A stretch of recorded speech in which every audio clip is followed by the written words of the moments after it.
Good morning dear class. Previous video में हमने हमारा एप्लीकेशन वाला टॉपिक स्टार्ट किया था, तो मैंने आपको एक ही फॉर्मेट से 4 और 5 एप्लीकेशन हमने उसी फॉर्मेट से लर्न करना सीखा था कि अब एक फॉर्मेट अगर हमको अच्छे से समझ में आ जाए तो हम उसी के बेसिस पे 4 या 5 एप्लीकेशन अच्छे से लिख सकते हैं।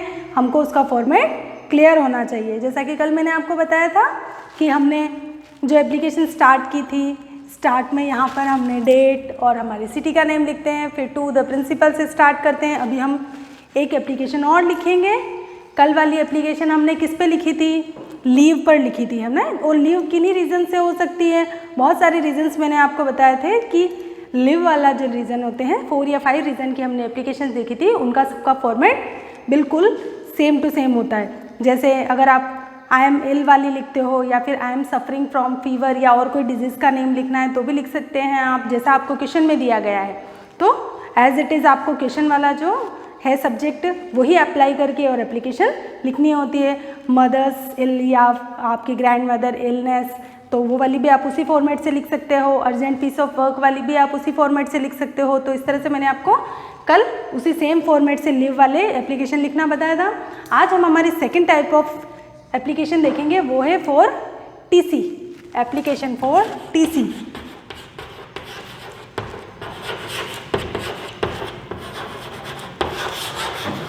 For TC. और सेम इसी फॉर्मेट से हम एक एप्लीकेशन और लिख सकते हैं, सीसी।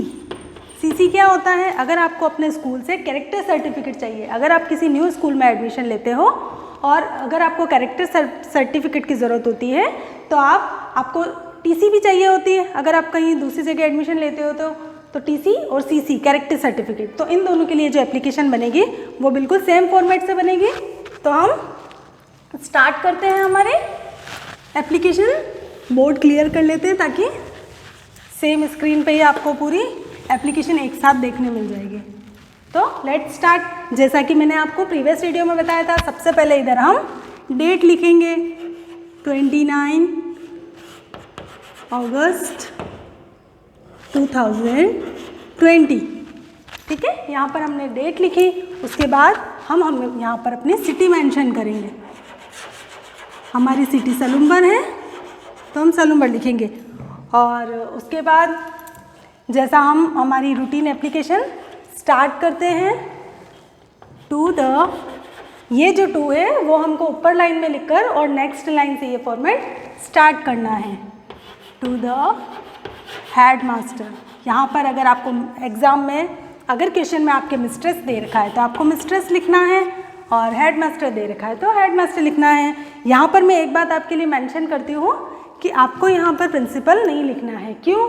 क्योंकि 8th स्टैंडर्ड तक के जो स्कूल्स होते हैं वहाँ पर जो पोस्ट होती है वो प्रिंसिपल की नहीं होके हेड मास्टर की होती है। हाँ, जो सीनियर सेकेंडरी स्कूल है वहाँ पर यहाँ इसकी जगह यहाँ पर प्रिंसिपल आता है, पर 8th स्टैंडर्ड तक अभी जो एप्लीकेशन आप लिखते हैं तो उसके अंदर आपको हेड मास्टर ही मेंशन करना है। हाँ, वो बात कुछ और है कि अगर आपके एग्जामिनेशन पेपर में अगर यहाँ पर इसकी जगह कुछ और दिया होता है तो आपको वही लिखना है। और एक अपना नेम वगैरह, जैसा मैंने आपको कल भी बताया था कि योर्स ओबीडिएंटली के बाद में जो हम हमारा नेम वगैरह लिखेंगे वो आपको अपना सेल्फ नहीं लिख के और एग्ज़ाम में क्वेश्चन पेपर के अकॉर्डिंग लिखना है। और अगर उसमें कुछ भी नहीं दे रखा है तो आप अपना रोल नंबर लिख सकते हैं।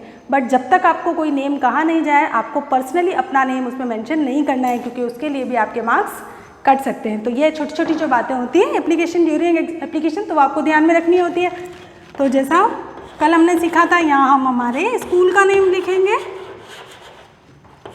हम यहाँ हमारे स्कूल का नेम लिख रहे हैं, बाकी आपको एज आपके क्वेश्चन में शो होगा आपको वही लिखना है, लवकुश टैलेंट अकेडमी। अब यहाँ पर मैंने आपको कल भी बताया था ये जो सारे लेटर्स हैं वो हमारे कैपिटल होंगे। उसके बाद यहाँ हमको हमारी सिटी मेंशन करनी है और ब्रैकेट के अंदर हमारा district.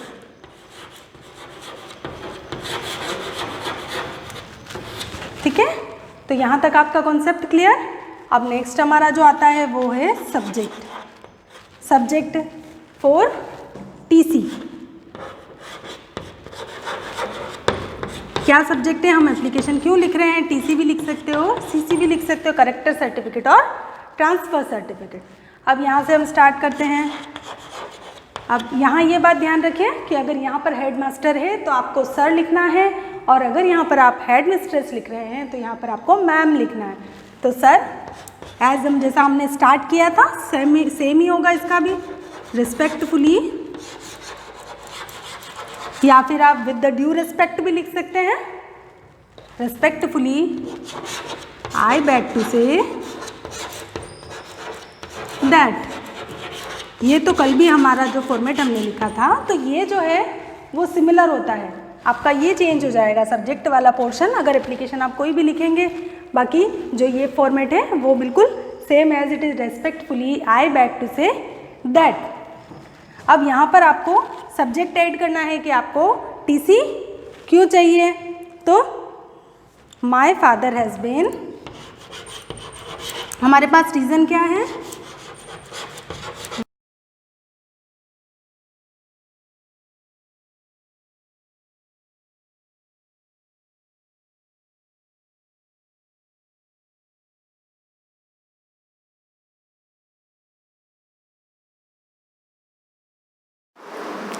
Hello student, good morning, welcome in class. Last time मैंने आपको 2.4 में फैक्टराइजेशन मेथड पढ़ाया था। अब उसमें आपके 4th क्वेश्चन मैंने आपको कंप्लीट करवा दिए थे। नेक्स्ट आपके 5th वाला क्वेश्चन है कि write down the smallest number having 4 different prime factor in its prime factorization. मतलब आपको एक ऐसा स्मॉलेस्ट नंबर फाइंड करना है जिसमें 4 डिफरेंट प्राइम फैक्टर आने चाहिए। मतलब मीन्स ये है कि उसमें रिपीट नहीं होना चाहिए, डिफरेंट आना चाहिए। जैसे 2 हो गया, 3 भी आना चाहिए, 5 7 ऐसे 4 ही आने चाहिए, वो भी डिफरेंट। क्लियर? तो ऐसा आपको स्मॉलेस्ट नंबर आपको यहाँ पर चेक करना है। तो यहाँ पर हम जैसे 1 बाय 1 करेंगे तो काफ़ी टाइम लगेगा। वैसे तो यहाँ पर मैं आपको यहाँ पर डायरेक्ट बता रही हूँ कि ऐसा एक नंबर स्मॉलेस्ट नंबर है कि 210। जिसमें क्या होता है, वैसे मोस्ट ऑफ जो भी हम नंबर यूज़ करते तो उसमें सिमिलर प्राइम फैक्टर तो आते ही है। जैसे किसी में 2 आ रहा है, जिसमें 2 आ रहा है, फिर 3 भी आ रहा है, 3 5 आ रहा है। तो हमें क्या करना है, डिफरेंट प्राइम फैक्टर यूज़ करना है। क्लियर? वो भी 4, किसमें 5 आ जाते हैं, किसमें 6 आ जाते हैं। तो ये कोई फिक्स नहीं है। तो इसमें एक नंबर है पर्टिकुलर जो मैं आपको डायरेक्ट बता रही हूँ कि 210 कौन सा नंबर है, हम 210 है, जिसमें क्या होता है कि उसमें आपके 4 डिफरेंट फैक्टर आ जाएंगे और उसका पूरा फैक्टराइजेशन भी हो जाएगा। जैसे मैंने ले लिया number, we take number 210। Clear? अब जैसे मैं इसका फैक्टराइजेशन करती हूँ, मीन्स फैक्टर फाइंड करूँगी, तो देखना कैसे क्या होगा। जैसे फर्स्ट मैंने ले लिया 2। क्लियर? 2 ले लिया। अब ये हो जाएगा आपके 105। क्लियर? अब नेक्स्ट आपके हो जाएगा अगेन कौन सा टेबल यूज़ करेंगे, 2 के टेबल से डिवाइड नहीं होने वाला है। अब ये 3 के टेबल से, तो 3 के टेबल में मैंने ये ले लिया, तो ये हो जाएगा आपके 35 टाइम। क्लियर? 3 के टेबल में 105 35 टाइम डिवाइड करना है। ये ध्यान रखना, मैंने बताया था आपको डिवीज़न मेथड ही यूज़ कर रहे हैं हम। 35 है। अब यहाँ मैंने 5 का टेबल यूज़ किया, फिर 35 तो 7 के टेबल में आता है, 3 के टेबल में आता ही नहीं। तो पहले हम असेंडिंग में कर रहे हैं, तो सबसे फर्स्ट हम क्या लेंगे, 5 ले लेंगे। अब यहाँ पर मैंने 5 लिया, 5 के टेबल में 35 7 टाइम, और 7 के टेबल में 7 1 टाइम। अब देखो हमें क्या चाहिए था, 4 फैक्टर ही चाहिए थे, वो भी डिफरेंट। अब देखो 4 डिफरेंट हैं यहाँ पर, 2 भी 3 और 5 और 7। क्लियर? इस टाइप से जैसे हम कोई भी और नंबर भी यूज़ करते हैं, अगर बाई चांस उसमें रिपीट हो रहा हो, उसमें 5 to 6 अगर फैक्टर्स आ रहे हों तो फिर वो आपके रॉन्ग हो जाए। इसमें दे रखा है क्वेश्चन में कि उसमें 4 फैक्टर ही होने चाहिए, वो भी डिफरेंट टाइप के होने चाहिए। क्लियर? उसमें डिफरेंट मतलब मीन्स ये हो रहा है कि रिपीट नहीं होना चाहिए। तो ऐसे ही एक नंबर है 210, तो आप लिख देना therefore smallest number equals to 210। Clear? इस टाइप ये पूरा आपके क्वेश्चन नंबर है, हो गया 5th।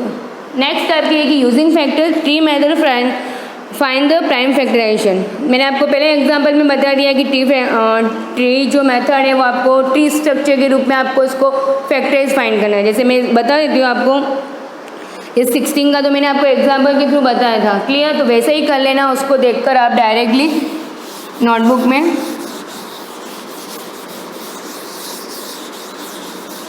75 का भी मैंने एक बार बता दिया था, मैं जैसे आपको बता रही हूँ 102 का बता रही हूँ, ठीक है।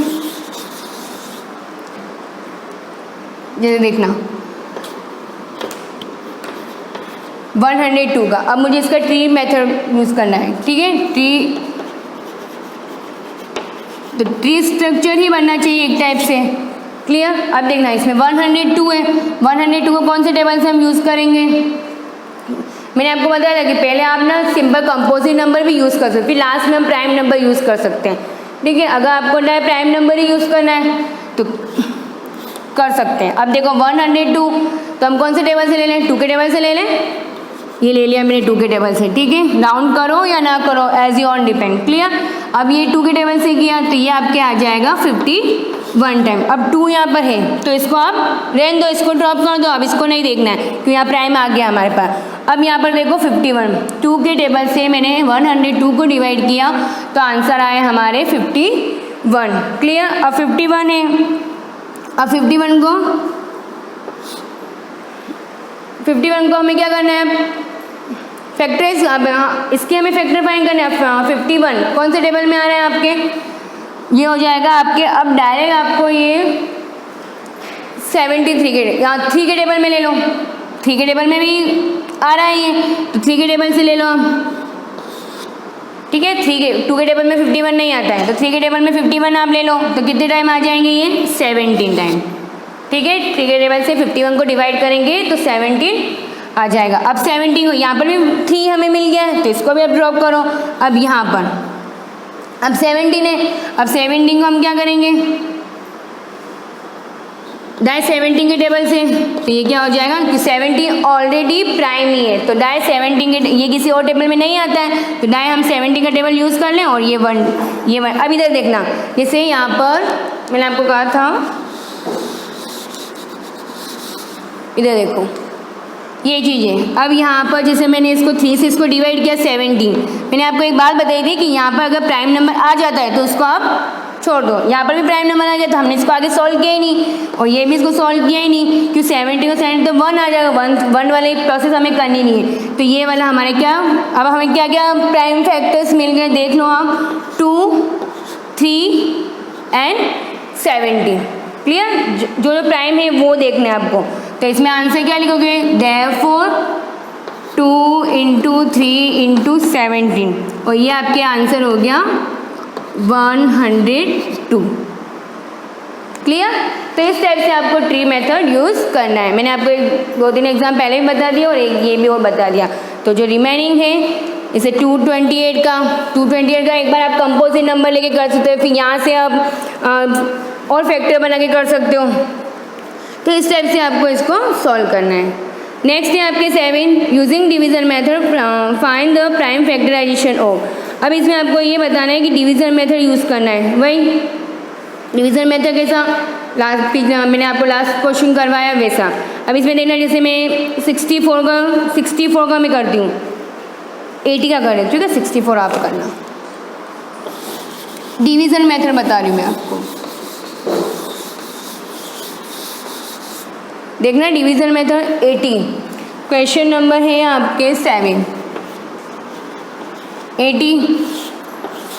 अब जैसे 80 का मुझे फर्स्ट इवन नंबर है तो वी डिवाइडेड बाय 2, 2 के टेबल में 80 40 टाइम, अगेन 2, जब तक 2 से नहीं हो तब तक आपको 2 लेते ही रहना, ये ध्यान रखना। 2 के टेबल में 40 20 टाइम, अगेन 2 के टेबल में 20 10 टाइम, अगेन 2 5। अब देखना 2 के अब 5 लेना है, दाएँ 5 और 1।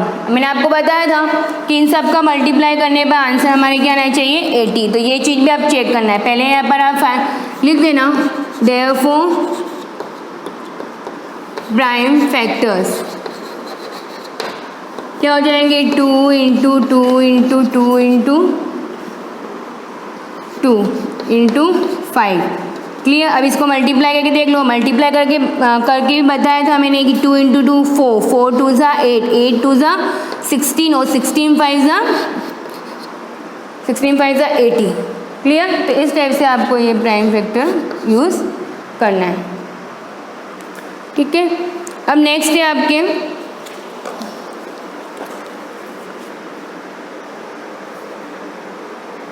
126 का ऐसे ही आप 110 126 ऐसे प्राइम फैक्टर आपको यूज़ करने हैं।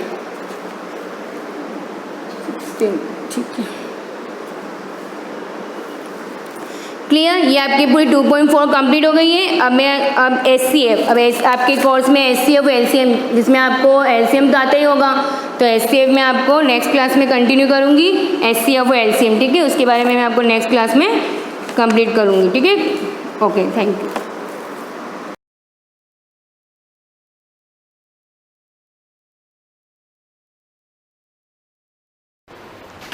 गुड मॉर्निंग स्टूडेंट्स, हम लेसन 4 पढ़ रहे थे अर्लीस्ट सिटीज़।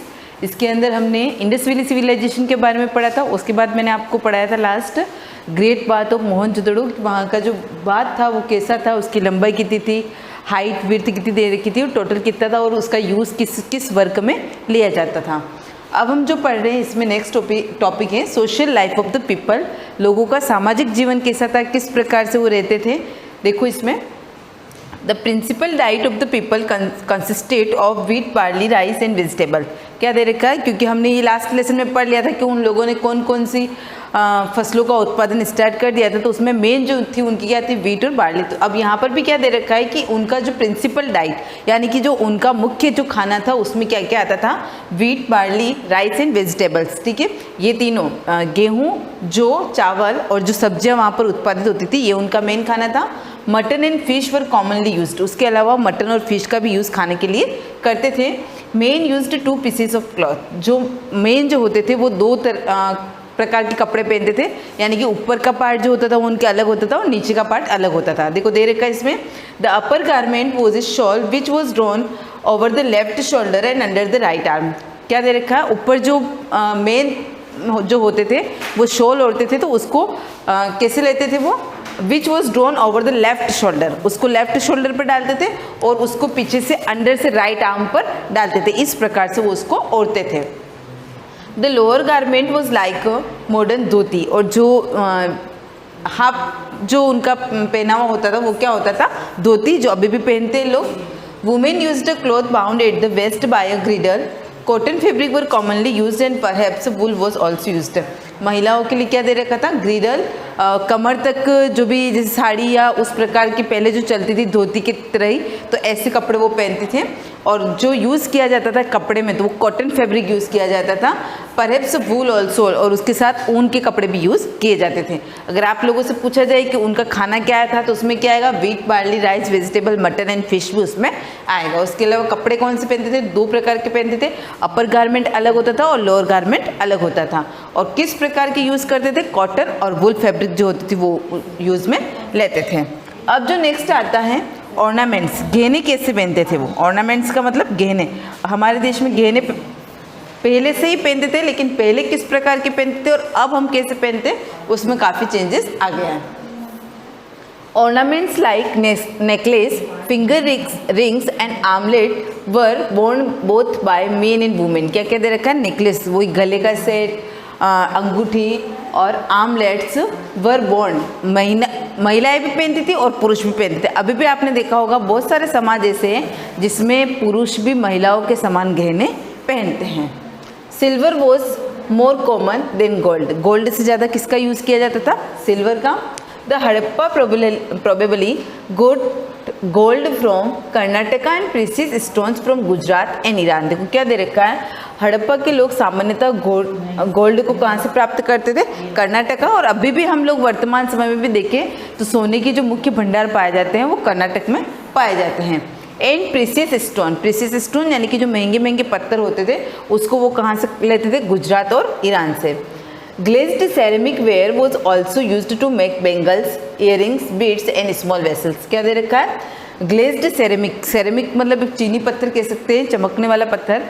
चीनी का जो बर्तन आता है, चीनी की जो मिट्टी आती थी उसका यूज़ किस में करते थे, वो बेंगल्स बनाने में, जो चूड़ियाँ होती हैं, इयरिंग्स, बीड्स जो मोती की माला होती है, स्मॉल वेसल्स का मतलब होता है बर्तन, छोटे छोटे जो बर्तन बनाए जाते थे उसमें वो किस प्रकार की चीज़ यूज़ में लेते थे, ग्लेज्ड सेरेमिक, एक प्रकार की चीनी मिट्टी होती है उसका यूज़ वो करते थे। Children played with different types of toys like wheeled cart, whistle, figures of birds and animals made of clay। देखो क्या दे रखा है, आप लोगों ने भी देखा होगा कि वैसे पिक्चर्स में दे रखा है कि पहले जो हड़प्पा के जो छोटे छोटे बच्चे होते थे वो कैसे टॉयज से खेलते थे। तो व्हील्ड कार्ट गाड़ी, जो पहिए वाली जो गाड़ी आती है छोटे बच्चों की, उससे खेलते थे। विस्टल्स, फिगर्स ऑफ बर्ड्स की जो फिगर होता है अभी भी मार्केट में मिलते हैं, लेकिन अब उनके ऊपर ऐसे डिज़ाइंस और ऐसे किए जाते हैं कि वो मिट्टी के हो ऐसे दिखते नहीं है, लेकिन पहले मिट्टी के बने हुए होते थे। जो बर्ड्स के फिगर होते थे उनसे खेलते थे। And animals made of clay, जो मिट्टी के बने हुए एनिमल्स होते थे उनका यूज़ वो खेलने के लिए लेते थे। अब दे रखा है हड़प्पा सिल्स। सिल्स का मतलब क्या होता है? छाप। आप लोगों ने देखा होगा कि हमारे जब स्कूल चलता है उस समय ईयर में 2 बार आपकी नोटबुक के ऊपर प्रिंसिपल की सील लगती है। तो वही सील यहाँ पर दे रखी है कि पहले के लोग भी किस प्रकार से सील का यूज़ करते थे और किस किस के लिए करते थे और कैसी कैसी होती थी।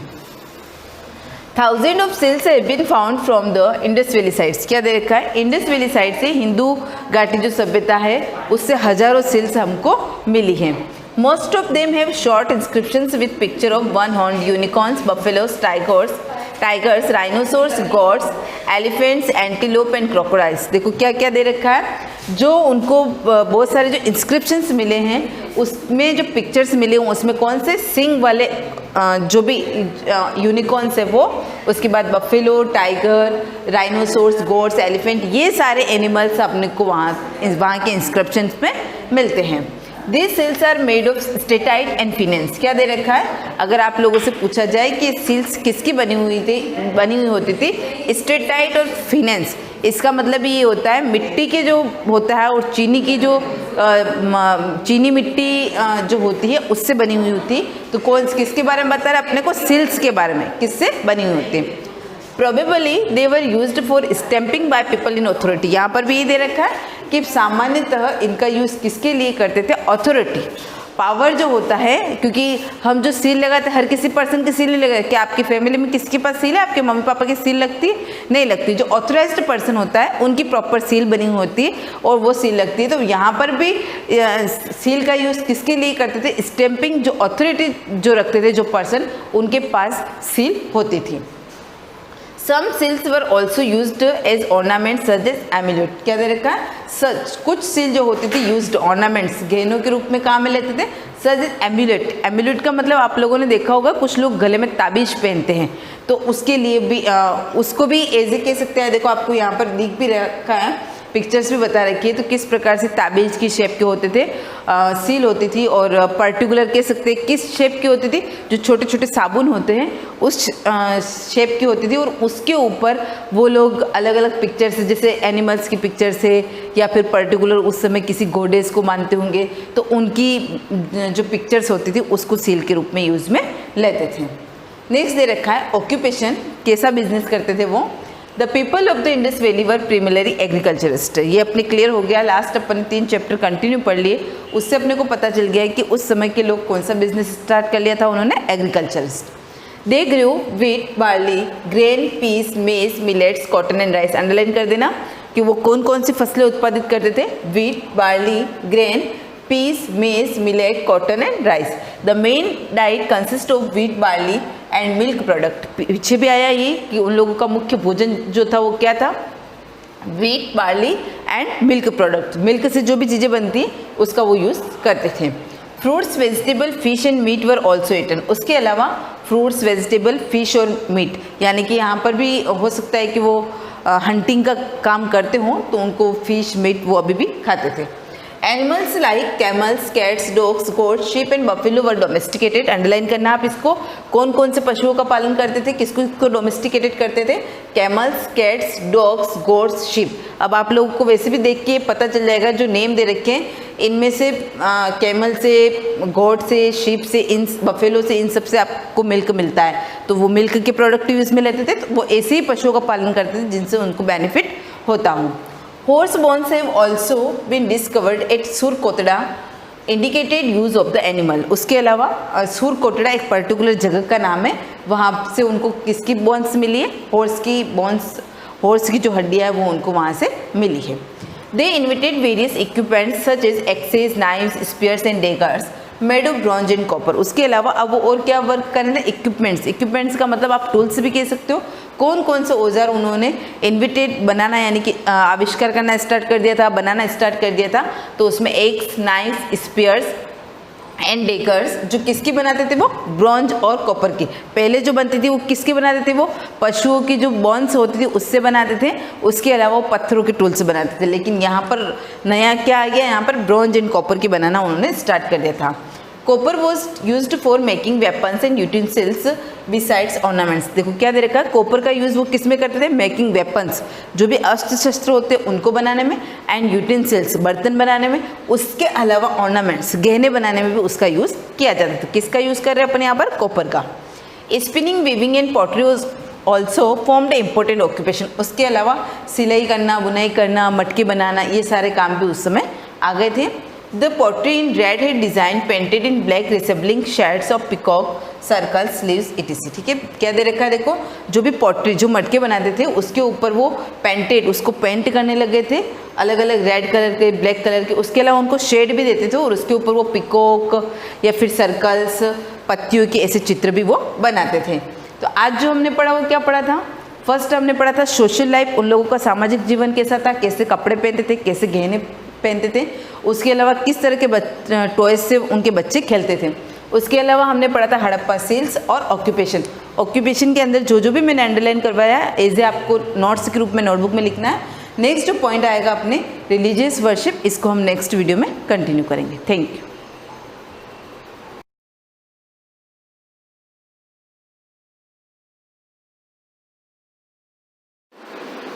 Good morning students. लेसन जो चल रहा है हमारा थर्ड, सेपरेशन ऑफ सब्सटेंस, यानी सब्सटेंस को कैसे सेपरेट करना, अगर दो मिक्सचर ऐड हो जाते हैं तो उनको, तो उसके लिए मेथड्स पढ़ रहे हैं हम। सबसे पहले कुछ पढ़ा था hand picking, winnowing, threshing, filtration, ये सब पढ़ते पढ़ते अब आ रहे हैं हम नेक्स्ट मेथड है जो हमारा 10 मेथड है ना, 9 मेथड अभी तक के हमने पढ़ लिए हैं। आपको नोट्स बनाना भी मैंने सिखा दिया है कि 9 हेडिंग डाल के 9 मेथड 9 नंबर डाल के आपने लिखा होगा लास्ट फिल्ट्रेशन के बारे में, जिसको हमने बोर्ड पे यहाँ पे डायग्राम के साथ देखा था। अब लेंगे इवापोरेशन एंड कंडेंसेशन, तो आप उसके लिए लिख देना आज का 10 मेथड। ये कौन सा मेथड है, 10वें नंबर का मेथड है, जिसमें इवापोरेशन पढ़ेंगे हम और साथ में कंडेंसेशन यानी किस तरह से इवापोरेशन होता है। When a solution is heated gently, the solvent evaporates from the surface of the liquid and the solid will be left behind। मतलब ये कि जब किसी सॉल्यूशन को, ऐसा सॉल्यूशन जिसमें सॉलिड भी है और लिक्विड भी है, तो वो सॉल्यूशन हुआ। सॉल्यूट और सॉल्वेंट मिलकर क्या बनाते हैं, solution. Solute plus solvent equals to solution. Solute यानी घुलने वाला, सॉल्वेंट यानी घुलाने वाला, और फिर जो बनता है वो सॉल्यूशन होता है। तो जब किसी सॉल्यूशन को आप हीट करते हो तो हीट करने के बाद उसका जो सॉल्वेंट होता है यानी जो लिक्विड चीज़ होगी वो इवापोरेट हो जाएगी from the surface of the liquid. Liquid की सरफेस से वो चीज़ इवापोरेट होने लगेगी और रिमेनिंग नीचे जो बचेगा वो होगा आपका सॉलिड सब्सटेंस, जिसको हम बोलते हैं सॉलिड, सॉल्वेंट, सॉल्यूट जिसको बोलेंगे। ठीक है, सॉल्वेंट तो हल्का होगा तो अपर सरफेस से वो भाप बन के उड़ जाएगा, जिसको हम बोलते हैं इवापोरेट, बट सॉल्यूट सब्सटेंस जो होगा वो रह जाएगा। will be left behind, solid substance जो रहेगा वो नीचे रह जाएगा। in some parts of the world salt is obtained by evaporating sea water trapped in salt pans। ऐसे salt pans में sea water को कलेक्ट करो, क्योंकि सी वाटर में नमक होता है, सॉल्ट होता है, तो कुछ कंट्रीज़ में इस तरह से या इस मेथड से आप सॉल्ट बना सकते हो। कुछ कंट्रीज़ में ये मेथड यूज़ होता भी है। Heat of the sun gradually evaporate the water from the pans and the salt is then peeled to dry। इस तरह से क्या होता है, वो ये सन जो होगा, सन की हीट से ग्रेजुअली वो इवापोरेट होने लगेगा वाटर, और नीचे जो रह जाएगा पैन में वाइट कलर का सब्सटेंस वो हमारा होगा salt. Is then peeled to dry. उसको इस तरह से किसी भी शार्प चीज़ से, शार्प एज वाली चीज़ से ऐसे करो तो वो जो सॉल्ट होगा वो आपका अलग हो जाएगा। देन यहाँ पर एक एक्टिविटी दे रखी है कि separate a common salt from a solution of common salt. मैं आपको ऐसे ही समझा देती हूँ। कॉमन किसी चीज़ में आपको लगता है कि उस चीज़ में सॉल्ट ऐड हो गया है, सॉल्यूशन बन गया है, नमक का पानी है, तो आप घर में भी कर सकते हो। ज़्यादा नमक ले लो, पानी ले लो, उस पानी में ज़्यादा नमक को डिज़ोल्व कर दो। अब आपको वो सॉल्ट गायब हो गया, क्योंकि वो डिज़ोल्व हो गया, गायब हुआ, दैट मीन्स उसके अंदर सॉल्यूशन यानी डिज़ोल्व हो गया। उस सॉल्यूशन को आप हीट करो। हीट करने के बाद क्या होगा कि पानी पानी तो भाप बन के उड़ जाएगा। ओपन पैन में हीट करना है। ओपन पैन में हीट करोगे तो वाटर जल्दी इवापोरेट हो जाएगा और नीचे जो कंटेनर में थोड़ा सा सब्सटेंस बचेगा वो पूरा हमारा क्या होगा, प्योर सॉल्ट। तो ये एक्टिविटी आप करके देख लेना और पढ़ लेना, डिटेल में आपको समझ में आएगा। मैं इसका नेक्स्ट पेज लेती हूँ आपका, उसके अंदर कौन सा और मेथड है उसको देख लेते हैं। यहाँ पर कुछ दे रखा है कंडेंसेशन, यानी कि 10 मेथड में 2 नाम है, इवापोरेशन एंड कंडेंसेशन। इसमें इवापोरेशन में आपको ये लाइन लिखनी पड़ेगी, पहली लाइन जो है बिहाइंड तक वो चीज़ आप लिख देना। इवापोरेशन में मैं वापस बता देती हूँ, यहाँ पर क्या करना है आपको, नोट्स की बात कर रही हूँ कि इस पॉइंट में या 10 मेथड में आपको कहाँ से कहाँ तक लिखना है नोट्स में। अभी के लिए पेंसिल से अंडरलाइन करो, जैसे ही वीडियो खत्म होता है, क्लास खत्म होती है, आपको उसको पेंसिल से अंडरलाइन किया हुआ आपको उसको नोटबुक में प्रॉपर तरीके से उतारना है। आज की 10th हेडिंग डालोगे इवापोरेशन एंड कंडेंसेशन, फिर लिखोगे व्हेन अ सॉल्यूशन से लेकर बिहाइंड तक आपको लिख देना है। तो ये हो जाएगा सिर्फ इवापोरेशन का पार्ट कंप्लीट हुआ। अब हम लेते हैं कंडेंसेशन। नेक्स्ट स्लाइड में देख रही है, यहाँ पर दे रखा है कंडेंसेशन के बारे में, यानी कंडेंसेशन मेथड क्या होता है। हो सकता है आपके लिए पहली बार ये नेम आया हो। Have you seen droplets of water falling from the clouds during the rains? There is because water vapour in the air get closer to form cloud. आया कुछ समझ में? क्या बोल रहे हैं? आपने कभी देखा है आपके ऊपर बारिश होती है? सबने देखा हुआ है। बारिश के अंदर क्या होती है, वाटर की कुछ ड्रॉपलेट्स रेन के रूप में आपके ऊपर गिरती है। तो आपने कभी सोचा ये वाटर की रेन कैसे होती होगी? आपको पहले भी पता होगा। बहुत ही शॉर्ट में आपने सुना होगा कि जैसे ही समुद्र का पानी या रिवर का पानी जो होता है, रिवर वाटर, वो इवापोरेट होता है। ज़्यादा गर्मी का सीज़न आता है ना, मई जून, उस टाइम में बहुत ज़्यादा गर्मी पड़ती है, अप्रैल मई में। तो उस टाइम सारी नदियों का पानी सूख जाता है मतलब ज़मीन में तो जाता नहीं है, वो पानी भाप बन के उड़ जाता है। उड़ने के बाद वो कहाँ चला जाता है? आसमान में जाने के बाद, स्काई में जाने के बाद क्या होता है कि वो पानी जो होता है उसके बादल बन जाते हैं, क्लाउड। यानी पानी जो होता है वो इवापोरेट होकर क्लाउड बना देता है। और क्लाउड में क्या होता है, जब भी 2 क्लाउड टकराते हैं एक थंडरिंग होती है, बिजली कड़कती है और फिर ज़ोर से बारिश आती है। तो वो वाटर ड्रॉपलेट्स क्या होते हैं, जब पानी की बूंदें जो ठंडी हो जाती है तो वो वाटर वेपर को अगर आप कूल डाउन करते हो, डिस्टिलेशन मेथड में मैंने आपको पढ़ाया था कि वाटर को उबालो, वाटर बॉईल होते ही वाटर का जो अमाउंट होगा वो इवापोरेट होकर साइड में आएगा। और साइड में आने के बाद वाटर की वहाँ पर जैसे ही वाटर को ठंडा कर दोगे, वाटर वेपर को कूल डाउन करने से वाटर की ड्रॉपलेट्स बन जाती है। वाटर वेपर किस फॉर्म में होता है? गैस फॉर्म में। वाटर की वेपर गैस फॉर्म में होती है, लेकिन जैसे ही आप उसको कूल डाउन करते हो वो वाटर वेपर गैस फॉर्म से लिक्विड फॉर्म में आ जाती है। तो उसको बोलते हैं कूल डाउन। उस कूल डाउन वर्ड को रिलेट करते हैं हम कंडेंसेशन से। कंडेंसेशन का मतलब है जब वाटर की वेपर कूल डाउन होती है, ठंडी होती है, तो वो किस में कन्वर्ट हो जाती है? वाटर की ड्रॉपलेट्स में। और वही वाटर ड्रॉपलेट्स आपके ऊपर रेन के रूप में आती है। Air gets closer and form cloud. इस तरह से क्या बन जाते हैं? क्लाउड यानी बादल बन जाते हैं। When the cloud enter a colder region, the water vapor gets cool and form water droplet. पानी की भाप बनी, उसका एक बादल बन गया। किसका? वाटर वेपर का एक क्लाउड बन गया, जिसके अंदर अभी कैसा है पानी? वार्म यानी गर्म है, ठीक है। वो जैसे ही ठंडे रीजन में आएगा, वो पूरा गैस का जो क्लाउड बना हुआ है, गैस का बादल होता है, वो गैस वाला क्लाउड ठंडे रीजन पर आने पर पानी की ड्रॉपलेट्स में चेंज हो जाएगा। यानी गैस वाला क्लाउड ठंडी जगह पर आने पर, कोल्डर रीजन में आने के बाद वो किस में चेंज हो गया? लिक्विड स्टेट में। उसके अंदर पानी आ गया। The water vapour gets cool and form water droplets. इस तरह से वाटर जो गैस फॉर्म में था वो किस में चेंज हो गया? लिक्विड फॉर्म में। This droplets comes down as rain. ये रेन के रूप में आपके ऊपर आता है। The process by which vapor of any liquid is converted into liquid by cooling is called condensation. तो इवापोरेशन की डेफिनेशन मैंने आपको बता दी। अब आपको हेडिंग यहाँ पे क्या लिखना है? कंडेंसेशन। ये हेडिंग यहाँ लिखोगे, एरो करोगे और एरो करने के बाद ये दोनों लाइन आप एज इट इज लिख दोगे। लिखने के बाद वापस लर्न भी करना है, तो ही रोज़ का रोज़ याद होगा, वरना कोई मतलब नहीं। अब यहाँ पर एक्टिविटी दे रखी है कुछ, ये एक्टिविटी आप पढ़ के देखना, आपको समझ में आ जाएगी। मैं जल्दी से ले लेती हूँ सेंट्रीफ्यूगेशन। ये क्या होता है? The method of separating lighter and heavier particle from the liquid. ये कौन से 11 टाइप का मेथड है? आप 11 नंबर की हेडिंग डालो, लिखो अच्छे से सेंट्रीफ्यूगेशन क्या होता है। The method of separating lighter and heavier particle from the liquid bye rotating the liquid in a machine is called centrifugation. किसी मशीन की हेल्प से हैवी पार्टिकल को लाइट पार्टिकल से अलग करना है, लाइट वेट वाले पार्टिकल को हैवी वेट वाले पार्टिकल से अलग करना है, तो उसके लिए आप कौन सा मेथड यूज़ करोगे? सेंट्रीफ्यूगेशन। तो आपको क्या करना है, यहाँ से लेकर यहाँ तक का पूरा लाइन आपको सेंट्रीफ्यूगेशन में लिख देना है। In this method heavier particle settle down and lighter particle remain on top. आपने देखा होगा जो हैवी पार्टिकल होता है वो हमेशा कंटेनर में नीचे जाके बैठ जाता है, और जो लाइट पार्टिकल होगा वो हमेशा सरफेस पर फ्लो करेगा। Settle down, heavier particle settle down and lighter particle remains on top, और जो लाइट पार्टिकल्स होंगे वो हमेशा टॉप पर फ्लो करेंगे। Cream is separate from milk by centrifugation. आपने देखा होगा घर में जो दूध की जो मलाई होती है उसको इकट्ठा करते हैं, उसको ऐसे घुमाते हैं किसी मशीन की हेल्प से या रवी की हेल्प से। उसको घुमाने के बाद, बहुत ही इजी लैंग्वेज में आपको बता रही हूँ, तो उसको घुमाने के बाद आपने देखा होगा मक्खन ऊपर आ जाता है, बटर। उस बटर को अलग कैसे करते हो? तो वो होता है सेंट्रीफ्यूगेशन। मतलब उस क्रीम को तब तक रोटेट करते हो जब तक कि उसका लाइट पार्टिकल ऊपर फ्लो नहीं करने लग जाए। नीचे जो होता है वो क्या होता है? हैवी पार्टिकल, यानी छाछ नीचे रह जाती है, और मक्खन जो होता है बटर वो ऊपर फ्लो करके ऊपर आ जाता है, उसको बोलते हैं हम cream. Cream is separated from milk by centrifugation as cream is lighter.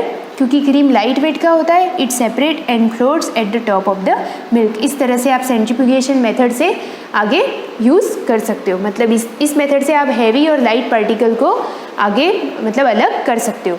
इसके बाद में सॉल्यूशन, ये अलग से टॉपिक है। आपके आज सारे मेथड खत्म हो गए। आप 11 मेथड के नोट्स बना देना। 2 ही मेथड के बनाने, आज तो आपको पूरे तो बनाने नहीं है, पूरे तो रोज के रोज बने हुए। 2 मेथड के नोट्स आपको आज बनाने हैं। उसके बाद सॉल्यूशन की क्लास में नेक्स्ट लूँगी कल। आप इसके नोट्स बना के याद करिएगा। Thank you.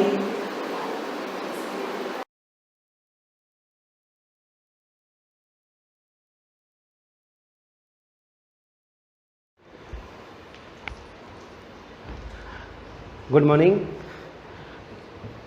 पदार्थ के गुण के बारे में पढ़ रहे थे। पदार्थ के गुण दिखावट, कोमल एवं कठोर, जल में विलय और अविलय। कल मैंने आपको एक प्रयोग दिया था घर पर करने के लिए कि आप एक ग्लास या बर्तन लीजिए, उसके अंदर पानी डालिए और कुछ वस्तु आप जो एकत्रित कर रखी एक एक करके अंदर डालिए। तो आपने देखा होगा कि कुछ वस्तुएं पानी पर तैरती है और कुछ पानी के अंदर डूब जाती है। तो आपने सूची भी बना ली होगी, ठीक है ना। तो कौन कौन सी वस्तु पानी के अंदर तैरती है और कौन कौन सी वस्तुएं पानी के अंदर डूब जाती है। तो आपने देखा होगा कि कुछ पत्तियां हैं, है ना, स्पंज है, रुई है, कागज़ है, यह पानी के ऊपर तैरते हैं। और कुछ भारी वस्तु जैसे लोहे की वगैरह, धातु की वगैरह, यह पानी के अंदर डूब जाती है। तो लोहा पानी के अंदर डूब गया, चाबी जो आपने डाली पानी के अंदर डूब गई। कारण क्या था कि उसका घनत्व पानी की घनत्व से अधिक था, यानी कि जिसका घनत्व पानी की घनत्व से अधिक होगा वह वस्तु पानी के अंदर डूब जाती है, और जिसका घनत्व पानी से के घनत्व से कम होगा वह पानी पर तैरती है। अगला गुण देखिए आप, पारदर्शिता। पारदर्शिता सीधा एक ही बात बताता हूँ, जिसके आर पार देख सकते, जिसके आर पार देख सकते वह पारदर्शी पदार्थ कहलाता है। जैसे उदाहरण के लिए आपने देखा होगा कि कांच, ठीक है ना, कांच हुआ, प्लास्टिक हुआ, यह जो पदार्थ जो है उनके आर पार हम देख सकते हैं। और जिसके आर पार हम नहीं देख सकते वह अपारदर्शी वस्तु कहलाता है। जैसे दीवार के उधर क्या है हम नहीं देख सकते, ठीक है ना।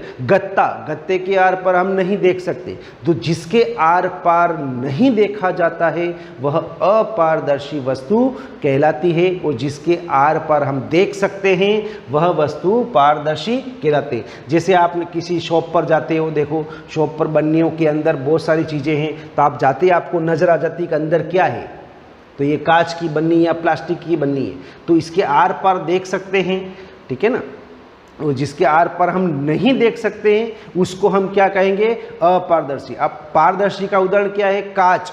कांच के आर पार देखो आपको दिखाई देगा जल, वायु, और कुछ प्लास्टिक पारदर्शी पदार्थ कहलाती। इसके विपरीत कुछ ऐसे पदार्थ होते हैं जिनके पार होकर वस्तु को नहीं देखा जाता है, ऐसी को हम क्या कहेंगे, अपारदर्शी वस्तु। जैसे लकड़ी का बॉक्स हुआ, गत्ते का डिब्बा हुआ, धातु का कोई पात्र हुआ, उसके आर पार हम नहीं देख सकते। कुछ वस्तुएं ऐसी होती है जिनके आर पार कम दिखाई देता है, धुंधला दिखाई देता है, ठीक है, तो उसको हम पारभासी कहेंगे। तो ये 3 प्रकार की वस्तु होगी, पारदर्शी, अपारदर्शी और पारभासी। जिसके आर पार देख सकते हैं पारदर्शी, जिसके आर पार नहीं देख सकते पारभासी, जिसके आर पार कम या धुंधला देख सकते हैं तो उसको पारभासी कहेंगे। जैसे गत्ता, गत्ते के आर पार हम नहीं देख सकते, ठीक है ना।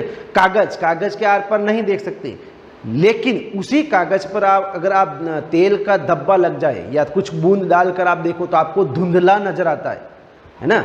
उसी प्रकार कांच, घिसा हुआ जो कांच होता है उसके आर पार देखो आप तो कुछ कम नजर आता है ना, तो धुंधला या कम नजर आवे उस गुण को हम क्या कहेंगे, पारभासी। यह पदार्थ का गुण। अब देखो आप इस लेसन के अंदर क्या क्या देखा था हमने, हमारे चारों ओर की वस्तुएं अनेक प्रकार के पदार्थ से बनी हुई है। हमारे चारों ओर जो वस्तुएं हैं वह अनेक प्रकार के पदार्थों से बनी होती।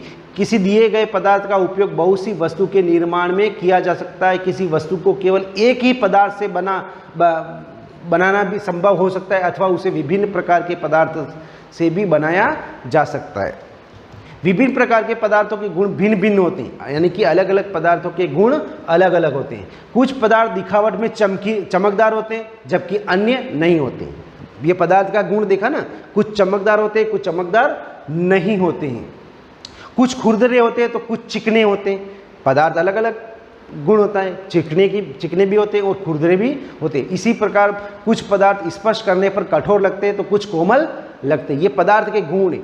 चमकीला दिखाई देना, नहीं दिखाई देना, खुरदरा दिखाई देना, खुरदरा होते हैं, कुछ चिकने होते हैं, कुछ कठोर होते हैं तो कुछ कोमल होते हैं। अच्छा, कुछ पदार्थ जल में विलय होते हैं जबकि कुछ अविलय होते हैं। कुछ पदार्थ जैसे कांच पारदर्शी होता है, कुछ अन्य जैसे लकड़ी, धातु अपारदर्शी होता है।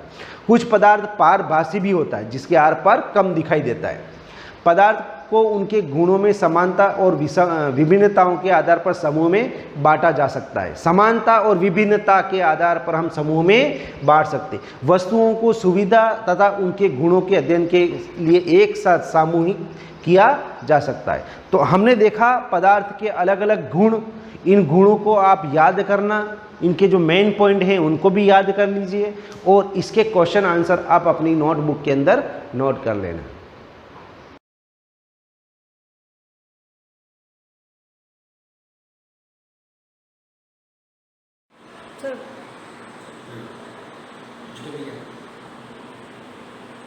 Good morning class. जैसा कि अपन ने लास्ट टाइम 2.1 के अंदर सवाल नंबर वर्गवृत्ति के बारे में चर्चा की थी, सवाल नंबर 5वां, ठीक है। इससे पहले अपन ने पूर्ण संख्या, प्राकृत संख्या के बारे में भी पढ़ा था। तो इसी प्रकार अपन चलते हैं आगे। देखना सवाल नंबर 6 के बारे में चर्चा करते हैं। और सवाल नंबर 6 क्या कहेगा, ध्यान से देखना। निम्न के पूर्ववर्ती लिखिए। अब सवाल नंबर पूर्ववर्ती पूछा है। अब बात किसकी कर रहे थे, पहले अपन ने लिखी परवर्ती, अब बात कर रहे हैं पूर्ववर्ती। और पूर्ववर्ती का मतलब होता है ठीक पहले की संख्या। जैसे मैं लिख रहा हूँ यहाँ पे ए लिखूँ 94, क्या है 94। और 94 का पूर्ववर्ती क्या होगा, 94 का पूर्ववर्ती। और पूर्ववर्ती का मतलब होता है एक कम करना, यानी ठीक पहले की एक संख्या। तो 94 में एक घटा दो तो क्या आएगा 93। ये इसका क्या गया, पूर्ववर्ती। उसी प्रकार देख लीजिए आप बी 10,000 है, ये 10,000 तो 10,000 का क्या जाएगा, 10,000 का पूर्ववर्ती। तो 10,000 का पूर्ववर्ती क्या आएगा, 10,000 में एक कम कर दो, देखो इधर 2 3 0 में 10,000 में एक घटा दो तो क्या आएगा 9,999। ये आपका क्या आ गया, पूर्ववर्ती। यानी 94 का पूर्ववर्ती जो है वो एक कम कर दिया 93। उसी प्रकार 10,000 का पूर्ववर्ती 10,000 में एक घटा दिया तो 9,999। ये तो हो गया अपने पास सवाल नंबर 6। इसी कड़ी में अपन आगे बढ़ते हैं। सवाल नंबर 7 देख लीजिए।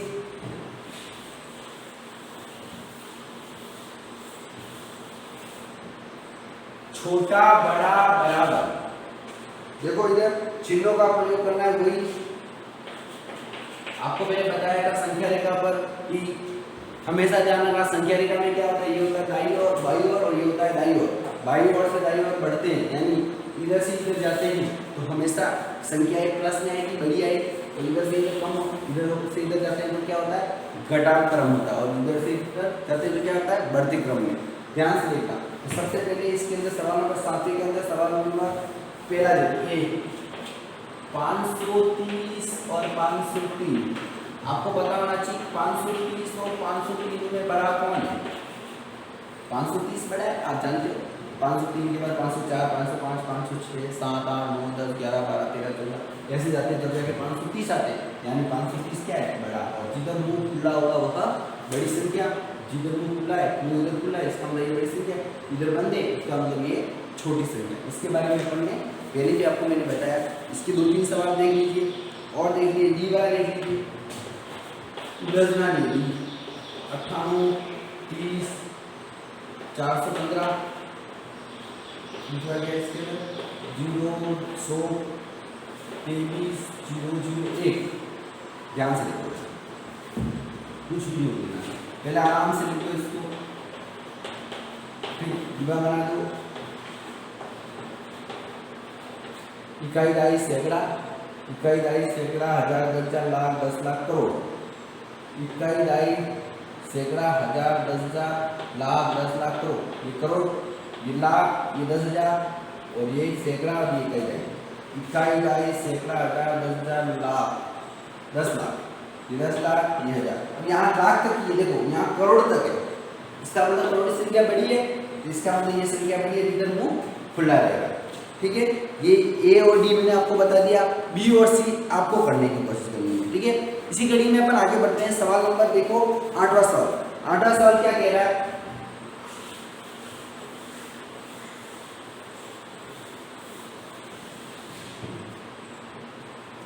सवाल नंबर 8वां ये कह रहा है कि निम्नलिखित कथनों में से कौन से कथन सत्य है और कौन से कथन असत्य।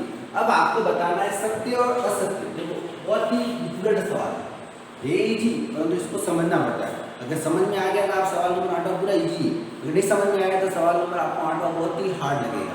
ठीक है, आराम से समझना, तसल्ली से समझना। मैंने आपको जो परिभाषा पढ़ाई है वो उस तक ध्यान में होनी चाहिए, तो सवाल नंबर आपको 8वां समझ में आएगा, अन्यथा सवाल नंबर 8वां समझ में नहीं आएगा।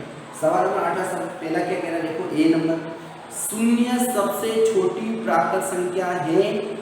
सवाल क्या कह रहा है, शून्य ए, शून्य सबसे छोटी प्राकृत संख्या है। भाई प्राकृत संख्या आपकी कहाँ से स्टार्ट हो रही है, 1 से स्टार्ट हो रही है। भाई 1, 2, 3, 4, 5, 6, 7, 8, 9, 10 ऐसे स्टार्ट हो रही है, तो शून्य कहाँ से सबसे छोटी प्राकृत संख्या होगी, शून्य नहीं है। सबसे छोटी प्राकृत संख्या तो क्या है, 1 है। इसका मतलब शून्य सबसे छोटी प्राकृत संख्या क्या कह रहा है, शून्य सबसे छोटी प्राकृत संख्या है, ये गलत है। इसका मतलब ये क्या है, असत्य है। शून्य तो है ही, 1 है, असत्य। पहले का क्या है, असत्य। उसी प्रकार बी देखो, 400 संख्या 399 का पूर्ववर्ती। अब संख्या 399 का पूर्ववर्ती है क्या, 400 संख्या 399 का पूर्ववर्ती है, यानी 400 जो है संख्या 399 के पहले की संख्या है क्या, यानी 399 का पूर्ववर्ती क्या होता है, 399 में 1 घटा तो 398 आता है, तो 400 तो है नहीं। इसका मतलब बी क्या है, असत्य। ठीक है, इसका जो पूर्ववर्ती होता वो क्या होता, 398, यानी बी भी क्या है, असत्य। इसी प्रकार देखो आगे इसी कड़ी में सी देखो, शून्य सबसे छोटी पूर्ण संख्या है, बिल्कुल राइट है, क्योंकि वे संख्या जो 0 से शुरू होती है और अनंत तक चलती है पूर्ण संख्या कहलाती है, और सबसे छोटी पूर्ण संख्या क्या है, शून्य। शून्य बराबर है असत्य है, क्योंकि शून्य सबसे छोटी पूर्ण संख्या है। ठीक है, इसी कड़ी में आगे बढ़ते हैं। डी देखो, 600 संख्या 599 का परवर्ती है।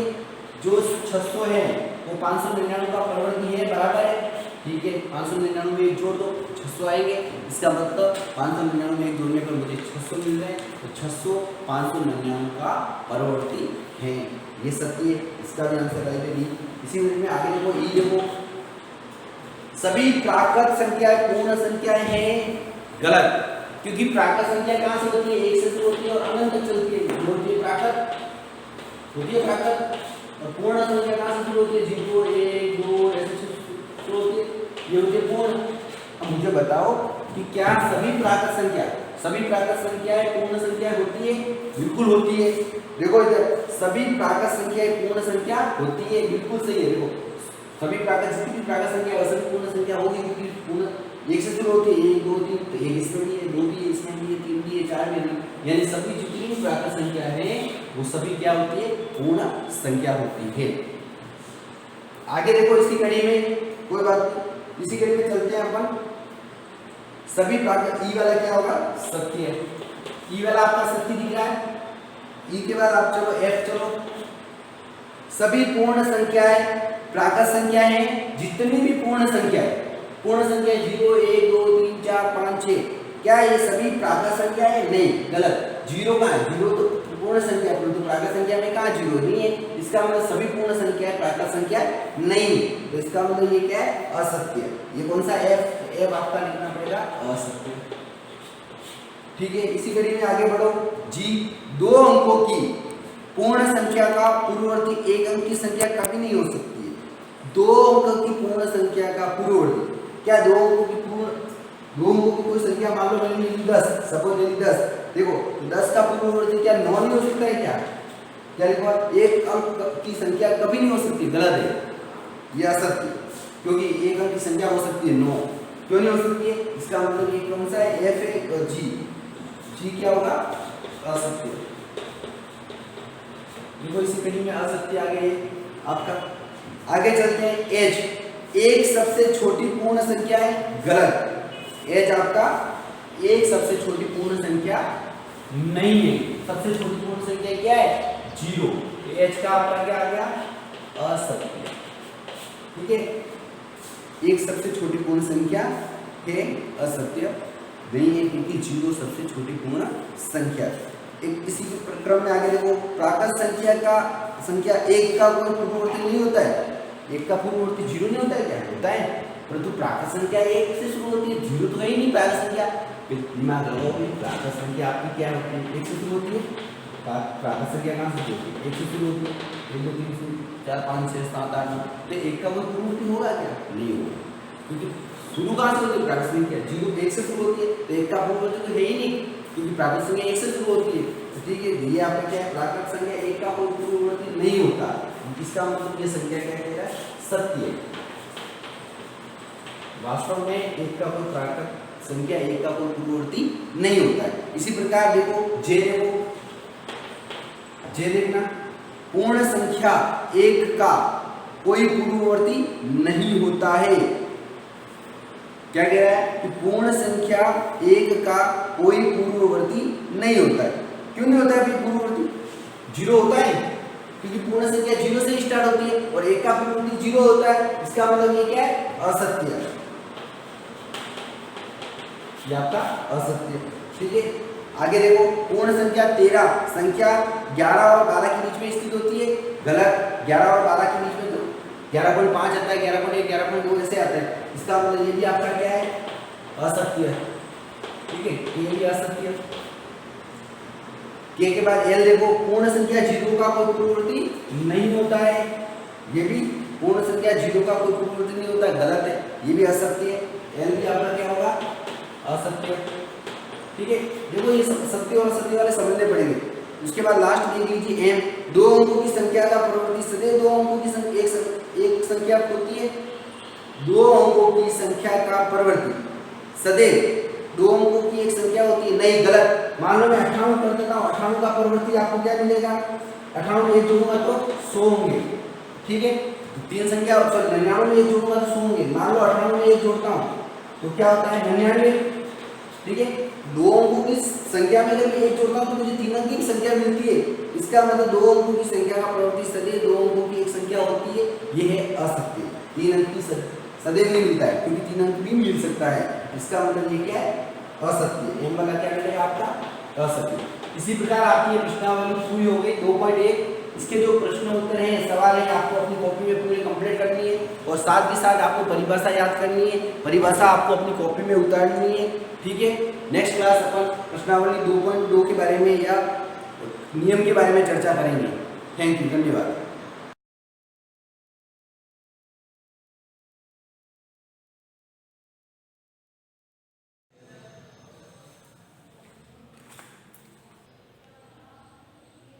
Good morning class. जैसे कि अपन पिछली वीडियो के अंदर अपने जो इतिहास के चैप्टर समाप्त हो गए, यानी कि 2 चैप्टर अपन ने पढ़ लिए हैं। उसमें से क्वेश्चन आंसर मैंने आपको दिए ही थे, तो उनको अपनी नोटबुक के अंदर उनको करने हैं। वो पार्ट अपना 2 लेसन करके एक बार मैंने बना दिया है। अब अपन अगला पार्ट लेंगे ज्योग्राफी में, यानी कि भूगोल के अंदर अपन आज से अपन उसमें फर्स्ट लेसन शुरू करने जा रहे हैं। इसमें पहला लेसन है सौर मंडल में पृथ्वी। अब देखिए, सबसे पहले आता है सौर मंडल क्या है। भाई पृथ्वी तो अपने को पता है कि जहाँ अपन रह रहे हैं वो पृथ्वी है। अब सौर मंडल क्या है? सौर मंडल है सूर्य का परिवार। सौर मंडल किसको कहते हैं? सूर्य का परिवार, जिसमें कि सारे खगोलीय पिंड रहते हैं। खगोलीय पिंड जो होते हैं वो सारे कहाँ होते हैं? सौर मंडल में, यानी कि अंतरिक्ष के अंदर। अब आता है कि भाई खगोलीय पिंड क्या होते हैं, क्या चीज है खगोलीय पिंड? तो खगोलीय पिंड का मतलब होता है कि जैसे तारे हैं, ग्रह है, उपग्रह है, उल्काएं हैं, धूमकेतु है, सूर्य है, चंद्रमा है, ये सारी चीजें क्या है? खगोलीय पिंड के नाम से जाने जाते हैं। अपन इस चैप्टर के अंदर इन सभी के बारे में अपन अध्ययन करेंगे। सबसे पहले आता है अपने, जैसे कि अपन रहते हैं तारे। अपन जैसे रात को अपन देखते हैं, अभी दिन के अंदर जब अपन आसमान के अंदर देखेंगे तो अपने को कुछ भी दिखाई नहीं देता है। अब ये चीज अपने को दिन में दिखाई क्यों नहीं देती है ना? तो उस रात के समय जैसे संध्या होगी, दिन ढलता है, संध्या शुरू होती है, उस समय हम आसमान के अंदर देखते हैं तो अपने को क्या लगता है कि छोटे हल्के हल्के जैसे अदृश्य आकृति में, कुछ के तो दृश्य दिख रहे हैं, कुछ धुंधले से दिखाई देते हैं। ये सारी चीजें क्या है? ये तारे हैं ना, जो दिन में सूर्य के प्रकाश के कारण हमको दिखाई नहीं देते हैं।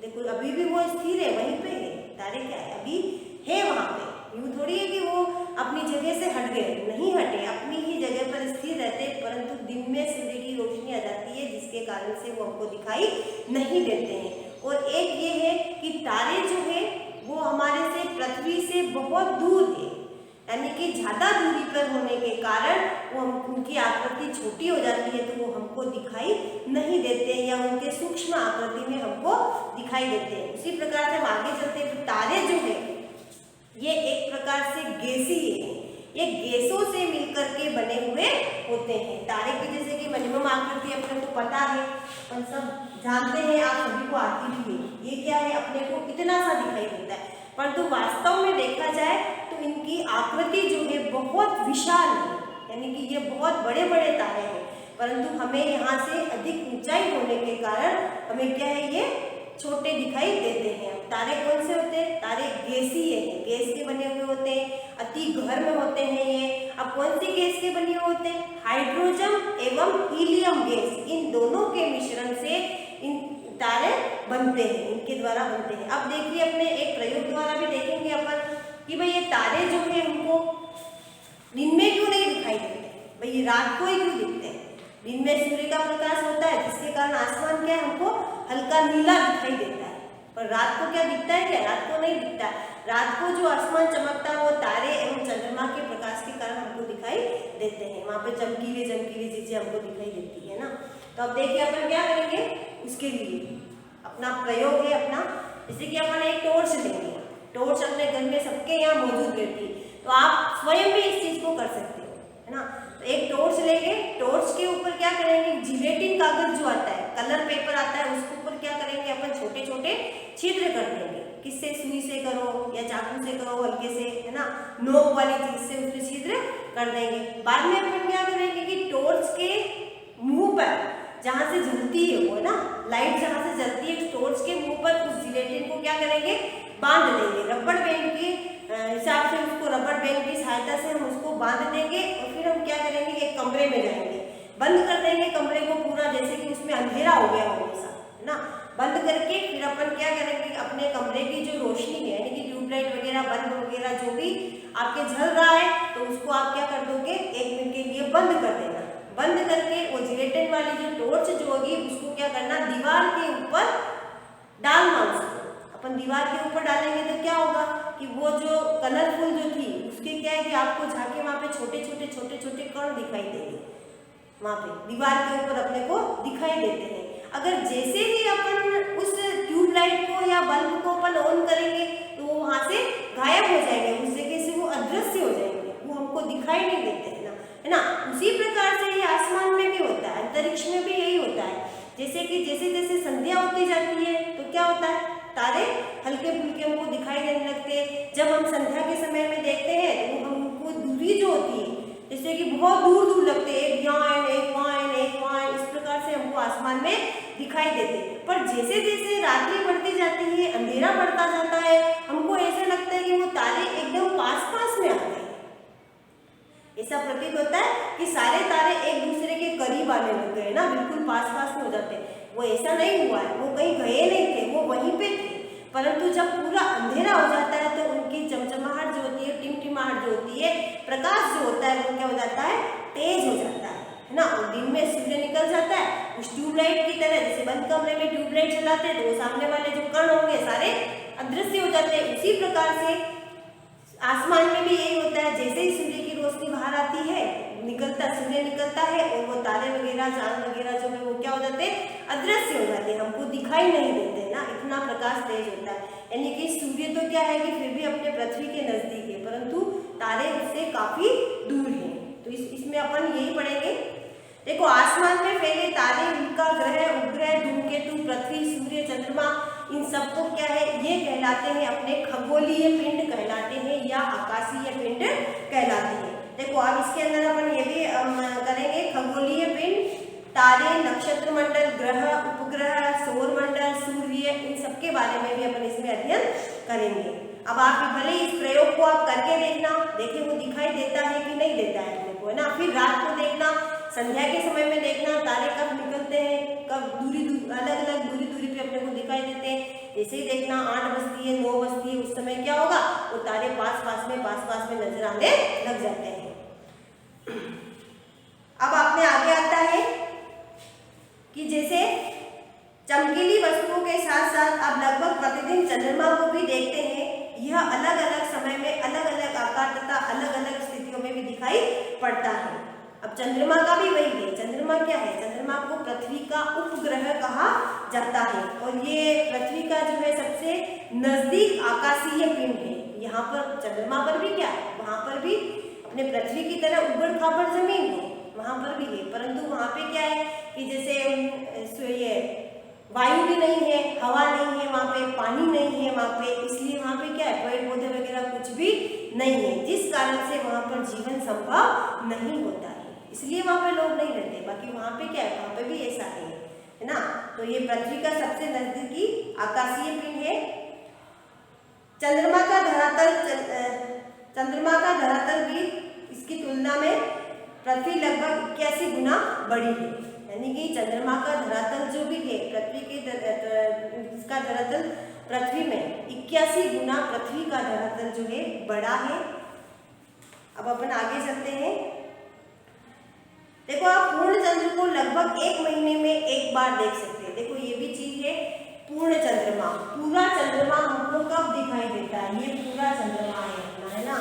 अब देखिए महीने के अंदर 2 पखवाड़े होते हैं, महीने में 2 पखवाड़े होते हैं, एक 15 दिन का और दूसरा 15 दिन का। जैसे कि महीना जब स्टार्ट होता है, महीने की जब शुरुआत होती है तो उस समय क्या होता है कि जैसे कृष्ण पक्ष आता है, कृष्ण पक्ष और शुक्ल पक्ष, इसके बारे में आपको जानकारी होगी।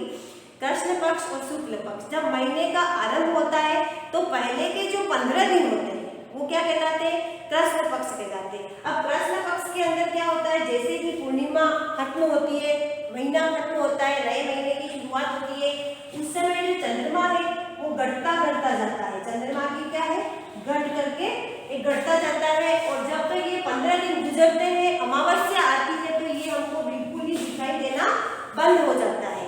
उसी के बाद जब जैसे कि ना 15 दिन अमावस्या पूर्ण हुई, उसके बाद फिर से महीने की आधा महीना निकल जाता है। आधा महीना जब फिर से शुरू होने लगता है तो ये चंद्रमा की आकृति फिर से थोड़ी थोड़ी बनते बनते जब चंद्रमा पूर्णिमा जब आ जाती है तो ये हमको ये पूरा चंद्रमा दिखाई देने लग जाता है, यानी कि 15 दिन ये हमको दिखाई नहीं देता है। और जब 15 दिन पूर्ण हो जाते हैं, पूर्णिमा आ जाती है तो चंद्रमा हमको पूरा दिखाई देने लगता है। इस चीज को अपन कह सकते हैं कि चंद्र कलाएं, यानी कि चांद का घटना एवं बढ़ना जो क्रम चलता रहता है महीने में, ये कहलाता है चंद्रमा की चंद्र कलाएं कहलाती है। ये कोई रोग नहीं है इसको कि रोज घटता रहता है घटता रहता है, नहीं, ऐसा कुछ नहीं है। ये सिस्टम है। जब इधर सूर्य पृथ्वी के आड़ में जाता है रात हो जाती है, जब वापस उधर चला जाता है तो दिन निकल आता है। तो ये घटनाक्रम चलता रहता है। अब आगे का जो अपना अभी तो यही चल रहा है, आगे का जो पार्ट है वो अपन नेक्स्ट वीडियो में पढ़ेंगे। और मैं आपको जितना भी वर्क देती हूँ और जो भी मैं लिखने के लिए बोलती हूँ, आप कृपया उसके साथ ही, जैसे वीडियो चल रही है उसके साथ उसी दिन आपको लिखना है। Thank you.